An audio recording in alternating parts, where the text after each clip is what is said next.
Ariely today. He's one of the most cited behavioral economists alive, professor of psychology and behavioral economics at Duke.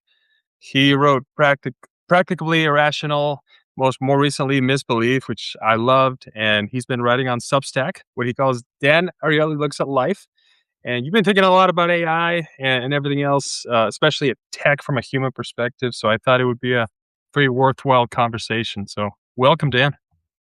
Thank you. Lovely to be here. Yeah. So you've seen a lot of changes on since you wrote your first book. I think it was back in 2008, and so much has changed. What has to get us started? Give some context. What has been your AI journey? Did you become an early adopter, or how did you get to where you are today? So, first of all, I certainly was an early adopter. So as you can tell, I was badly injured. Yeah. I was burned in a very difficult accident. 70% of my body is burned. My hands are very bad.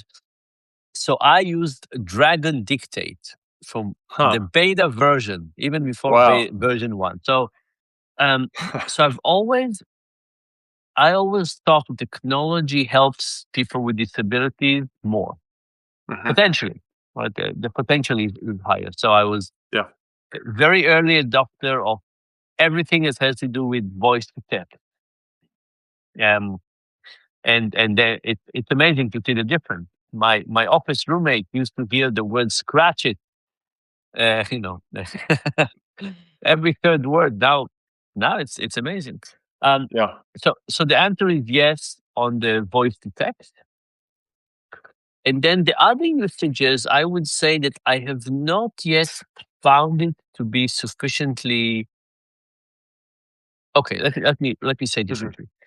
I've found it useful in having back and forth with brainstorming. So I found that to be very useful. I have not had a final idea from AI that I said, okay, it's better than what I can produce. Sometimes it's a cost benefit analysis.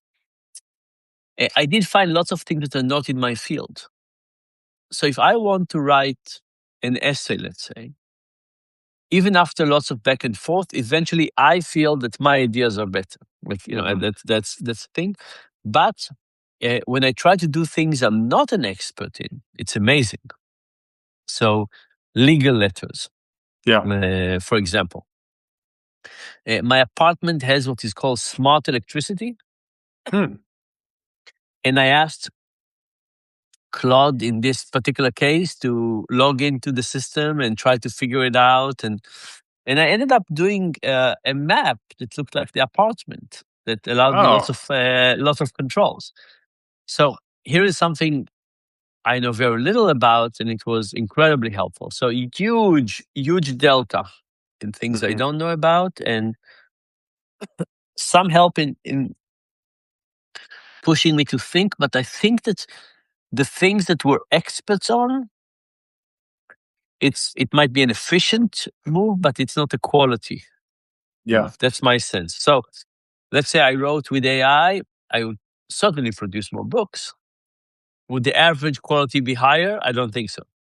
If I wrote more apps, the quality would be higher as well, because I don't know how to do it. So that's my sense of the current view. I will point out a few other things that I think are interesting from a social science perspective. Yeah, for sure. One, there was a study that asked the question of whether AI is more supportive of us or less when we do things that are ethically questionable. So imagine I came to you and I say, hey, I have this ethically questionable thing. Would you push against me, or would you say, oh, Dan, I trust you, you're doing the right thing? All the models that they tested were more concerned with our emotions than with ethics. Yep. There was another paper that was very influential on me that said that when people rely a lot on AI, they don't just maintain, they deteriorate. Yeah. When was AI that MIT started, paper, I believe? Yeah. when these things started, I had a very good chat with the people in my lab, and we said, what do we think will happen if we start using it to do our work? And the feeling in the room was that we would stagnate. 3 years from now, we will be the same quality. We would not improve. But I think that paper made me think that we could deteriorate. Mm-hmm. And then the last thing that was very interesting for me, there was a couple of papers, mostly around conspiracy theories, that asked people to have a discussion with AI about their own beliefs. Mm-hmm. And those discussions ended up being more convincing than discussion with another human being. Now, partly is that discussion with Wow. another human being don't convince anybody by anything, Yeah. right? What percentage of your discussion in the last 3 years ended up by somebody saying, oh my goodness, you're correct. I never thought about this. Yeah. Nobody ever explained things to me this way. Thank you so much for illuminating me. We have a very confrontational approach to argument with people. Mm-hmm. And it seems that with AI, we don't have the same confrontational model. You say, this is a tool. It's for me. It's helping me. It's always on my side. I've seen it on my side all the time. And now when it's presenting something, I don't automatically think it's wrong. I automatically think it's right. Yeah. I'm not under time pressure. Mm-hmm. I don't say, oh, from sentence 2, I'm already thinking about the counterexample. So I think that AI has a huge capacity for improvement when it comes to help us explore our own thinking. Mm-hmm. Okay, so imagine that you say to yourself, what do I really believe about socialized healthcare? Mm. Come on, Yeah. help me understand myself about this. Or what do I really believe about the right level of inequality or taxes? Or now, in general, people don't like to think too much, right? We Yeah. are Oh evolutionarily yeah. designed to save energy. But I think for some things, I think we might do it, and I think it's a very good tool for that, to push us to understand ourselves in a better way. Mm. Yeah. I actually have a post coming up on Monday that talks about the value of having AI interview you. And I have a bunch of things out there, and not just to do it once, but almost to do it every 6 months and see how the answers change from one time to another and see how your growth continues. That's amazing. And one of the things that I really loved about what you said, I want to go back to the beginning. You said it doesn't raise the ceiling as much on what my expertise already is, but it certainly helped. The delta is there with the areas that I'm not an expert in. Yeah. And I really think that's where the value of AI comes in, and also where the danger comes in, because when I think of that MIT study, a lot of where AI can start atrophying your brain is if you use it to replace your expertise. Because Yeah. if you're not using that muscle over and over and over, and AI is writing for you, AI is critically thinking for you, you're just not developing that, and you're just going to become stagnant. That's right. So first of all, think about biology.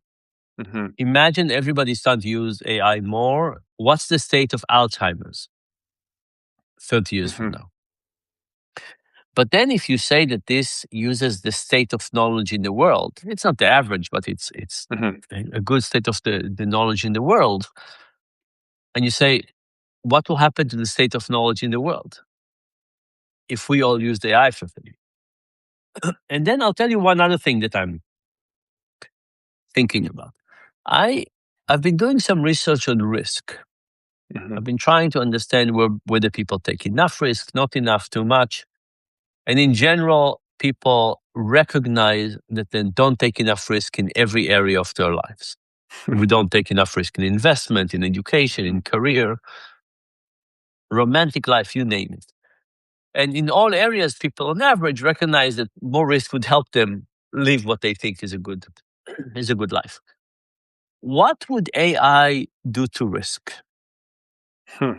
If you say basically we have what we know and we have lots of things that we don't know. Sticking to what we know is very easy. Hmm. Doing things that we don't know has a potential of upside and has a potential of downside. That's what risk is about. If we use AI more for decision making, are we going to increase our risk or decrease our risk? Hmm. And the answer is decrease our risk. And we're going to decrease our risk because we're going to use a system that has been trained on the existing knowledge. And that will give us the best possible answer, let's say, within the existing knowledge. So imagine you ask an AI system, what is the best way for me to fall asleep? It would take all the state of the knowledge Mm-hmm. and let's say recommend the best approach for you specifically, which is amazing. But what about things we don't know already? Now, if every company would try to design a system using a system that is based on existing knowledge, where's new knowledge coming from? Yeah. Yeah. So that's another kind of worry, that the system is capturing the top of human knowledge in 2026, but every year from now we'll have less incentives to try and learn Mm-hmm. because we would optimize within the existing knowledge. Yeah. And one big point, I agree with everything that you've said. I do want to think, I do think the caveat of context within that decision making and asking AI is so important, because if I'm making a business decision or I'm making an investment decision and AI doesn't know, am I thinking of all my life savings putting into this one thing, or am I thinking of these $1,000 that I'm pretty much, I don't care about? The level of risk that I want in one versus the other, I feel like that has to be added to the context of AI, and I feel like that's where most leaders just ask a blind question, but there's no context around that lets Yeah, AI know this is what I'm dealing with in order for you to answer yeah. the question. And that's part of the challenge of creating good products, Yeah. of how do you increase this. But I want to go back to risk just to tell you one thing that was fascinating for me. So I asked people, imagine a scale from 0 to 100, Hmm. no risk, the most risk you can imagine. Where are you right now? Hmm. Where do you think you need to be to live a good life, to lead a good life? And in all cases, people said, I need more. To lead what I think is a good life, people said they need more. But then I broke it by dimensions. And I said, what if you rated your financial investments and your educational goals and your Yeah. career trajectory and so on? What do you think was the area that people reported that delta between where you are now and where you think you should be for living a good life was the biggest? What would you guess? Finances? No, romantic love. Really? Yeah.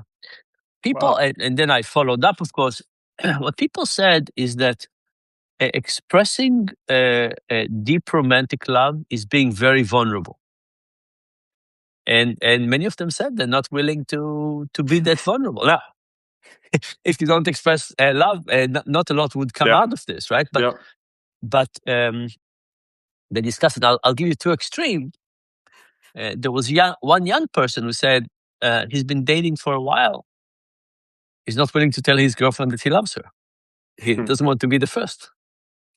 And then there was another guy, an older guy, close to my age, and I recommended to him to write a love letter to his wife and to read it to her. And he said it's a great idea. He's almost certain that she would appreciate it. He's almost certain it will improve the relationship. But he said he's But not willing. He said he's not willing to do it. He said, "What if she laughs at me? What if she would be sarcastic?" And even though the expected value was very positive in his mind, he said but he's not doing it. the risk, Not yeah, not willing to take the 2% chance of risk. that is so interesting. That is But so anyway, that's interesting. a slightly different topic than what Yeah, yeah, we're yeah. here to. No, no, no. But that's so interesting. Now, on that end, I feel like humans just have a tendency to look for agreement and to look for somebody who tells us how good we are and how good of Yeah, our idea is. Um, you recently had a post around, are AI's compliments believable? So we're talking about decision making and we're talking about how AI can help you decrease risk. What about AI just trying to please us all the time? How do yeah. we fight that?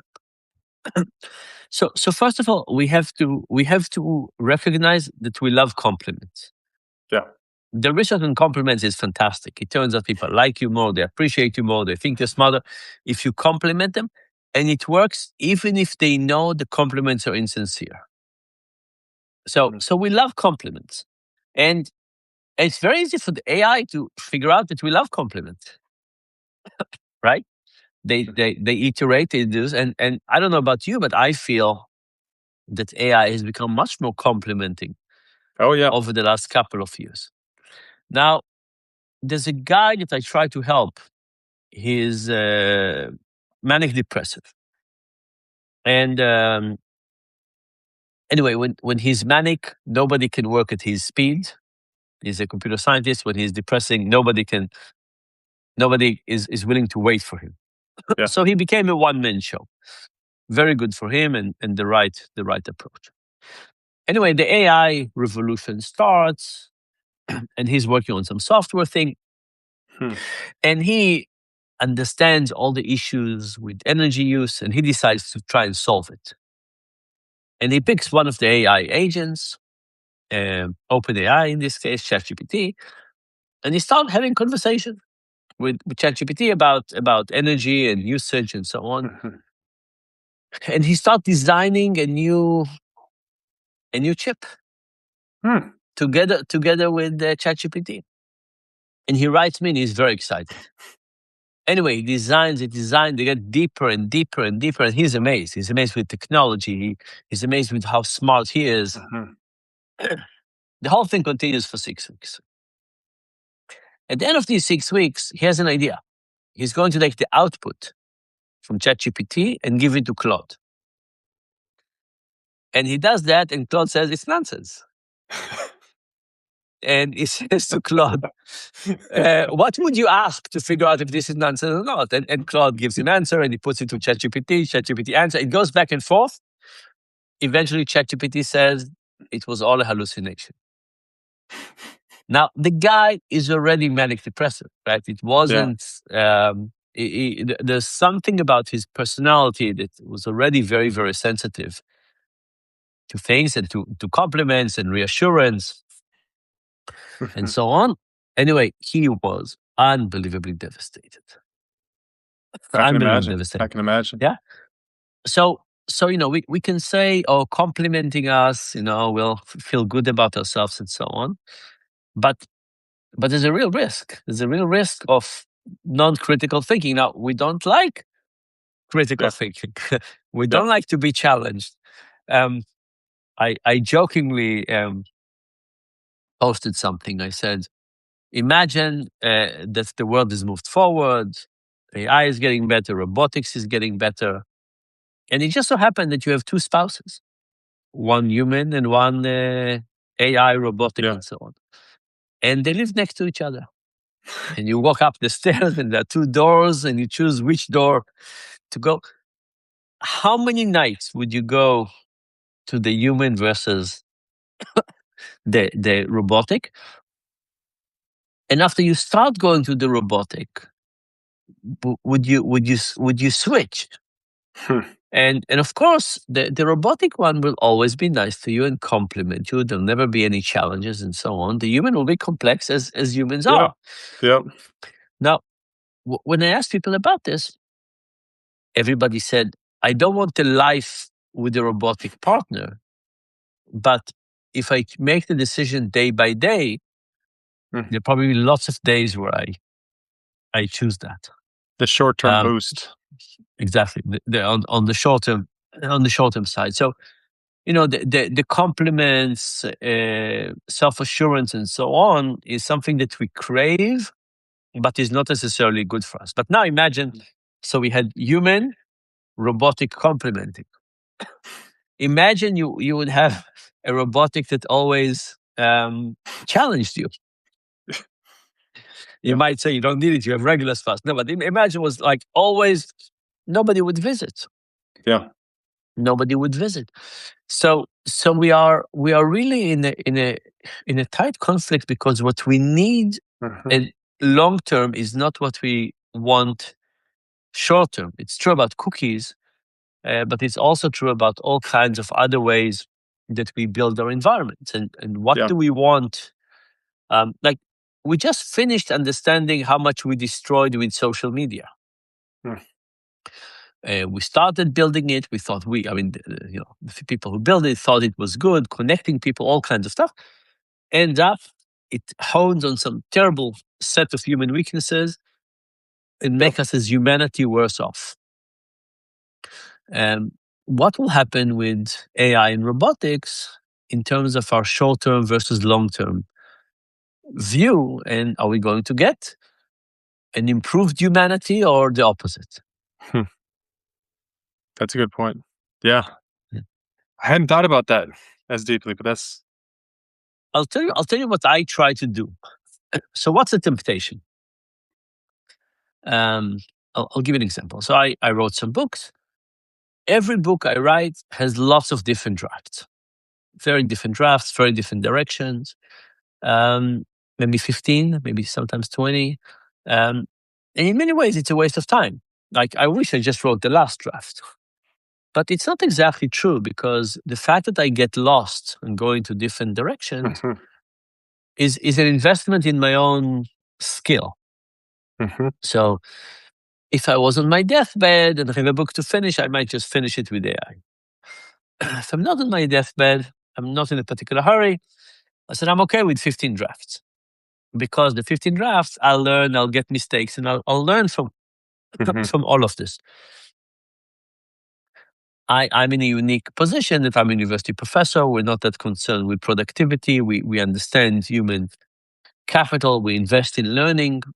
But I think everybody needs to get more of that approach. If we all started to just try and produce the last version without making mistakes, we would not be better off in the long term. And you don't get to the 15th version without the learnings from the first 14. That's right. You can't skip the growing. You can't skip the exercise and expect to have the result at the end. That's right. Yeah. There's a study. I'm just an association. There's a study that looked at couples making financial decision making, and when couples get together, because of reason of efficiency, one person takes on the finances, the other one doesn't. I've read that. And what the results show is that from that moment on, the person who took on the finances gets better, and the other person gets worse. They get worse because you don't think about money for 15 years. Usually it's gender related, but not always. Just imagine what would happen. How much would we atrophy? So what do? I recognize the temptation. So I said, look, if I'm going to try and just use AI in the beginning for voice recognition and spelling, and then maybe grammar, and then maybe what's the slippery slope? So, write this paragraph, and then, but I'm not paying attention. I just accept it, and human laziness, all of us. Yeah. So what I decided to do was to write for myself my contract for each part of my process. Now, I can change the contract, but at least I'm aware of what I promised myself. Yeah, there's some accountability. I'm going to use this. Now, one day I would love for it to be part of it. Like, imagine for students. You work on the paper, you check the box of what you're going to use AI. I'm going to use it for search. I'm going to use it for spelling. Really interesting. And then it keep tracks on that. I think that will be a very good approach, because I think we need accountability for what we're using it for. You want to use it for everything? Fine. Just be aware that that's what happened. Yeah, that makes sense. Now, in Misbelief, your most recent book, you talk about the effects of the funnel of erosion of trust. And, we need trust. Business runs on trust. People's relationships run on trust. And now you have AI coming in, and you have hallucinations, and you have cases of lawyers putting up fake cases in a trial and trying to run them as free. Not because they're trying to deceive anybody. They just trusted AI, just like we trust. How has what you've written in Misbelief changed, or how can that be adapted to AI and in our relationship with AI? Good. So we did a study a long time ago where people invested in the stock market over 18 periods, representing 18 months, and they got advice. And they got advice either from a human agent or from a smart agent, we call it, an AI agent. A long time ago, people understood less AI, but still. And then at some periods, both agents made terrible mistakes. They made the same mistakes, and it wasn't really AI. But and the question was, which agent will people forgive faster? Huh. And the answer was that people forgave faster the human agent. And the reason is we know humans, and we know humans are wrong. And if you say something that is wrong, I don't think you're broken. I think you're just wrong. But we have a very different view of Hmm. algorithms being wrong. And when algorithms are wrong, we think that they are broken. Yeah. Um, so I think it will take much longer time to recover. Think about autonomous cars running over an old lady. Yeah. Like if a human did it, we say, okay, I mean, It's part of a sorry. statistic. We know people. We know people pay attention to the phone, and we know people are terrible drivers. We make mistakes all the time. When an AI runs over somebody, you said, how exactly is this wrong? What is broken here? And you basically start suspecting that whatever is broken in a much deeper Yeah. way. That's where there were all these efforts for explainable AI, and so on. I think just saying, "Oh, this was a hallucination," like what happened to this friend. I think it's not good for the technology adoption. I wish it explained Hmm. what it is. I also wish it convey confidence, Yeah. so we could say, "Oh, you're highly confident here. You're not here. That's that's what to do." But I think if you're like this guy who was wasted 6 weeks, he's going to be he's very, very Oh, cautious. yeah. Yeah. That Mm. is something that I added to the memory of Claude is a confidence level statement, a skill. So whenever you're not sure about something, either ask me for more information, interview me, ask me a few questions, or just let me know. I just don't know this. I'm just not Yeah. confident. But AI is not. It's gonna do its best to give you an answer, even though its certainty maybe 10%. It's gonna give Yeah. you that answer because that's what it's programmed to do. Yeah. And but since you start saying something about trust, one other thing to say about trust Hmm. is trust about people in organizations. So for good reasons, lots of people are very anxious about future jobs. Yeah. And the question of trust in those jobs are very important for the introduction and adoption of AI. Mhm. So imagine you work in a company and your company tells you that they have a plan to train AI on your skills, and it's very obvious that they're trying to replace you. Under what condition would you trust them enough to put useful effort into this? Versus under what condition would you try to sabotage that? Yeah. Would you try to destroy, delay, confuse it, break it? This is all a question of the intentions. Mhm. If employees think that the company is against them, uh, they're going to play against the company. So we have another question of who is this serving, who is it replacing, Yeah. what's happening. And here I worry that some of the companies I've met are not being sufficiently transparent. And Yeah. when you're I've not seen that. transparent, uh, fears are very high. So um, Yeah. I actually think that the question of trust is between humans and AI, but also between human and human, Yeah. given this this issue. Yeah, AI, I think a lot of the misconception about AI too is AI is all knowing or AI is this magical tool. The truth is, and I talk to leaders, I talk to CEOs about this. If you're in an organization where your staff knows that you don't value the human value of their work output, you just care about what their output is, that's not going to change with AI. For individuals, if you're a lazy individual, if you get AI, that's you're gonna be a lazy individual with AI. Nothing is really gonna change. And yeah, building I think what you're reminding me is there's so much value in the age of AI, even more value possibly in building that trust between humans and humans so that AI has a good foundation to latch onto. Yeah, very much. Now, we're finishing one last question as we close. Most leaders have a team somewhere in the spectrum of AI is a threat to AI salvation. What is one diagnostic question that you think people should ask themselves before talking to their team about AI? So there's a question about AI in general and then specifics. I think that eventually, sadly, technology, we said, helps more people with disabilities, Mhm. but it also helps evil. Yeah.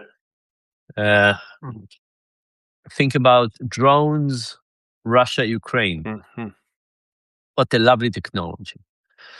Think about Wikipedia. There are real wars being carried out now on rewriting human history Yeah.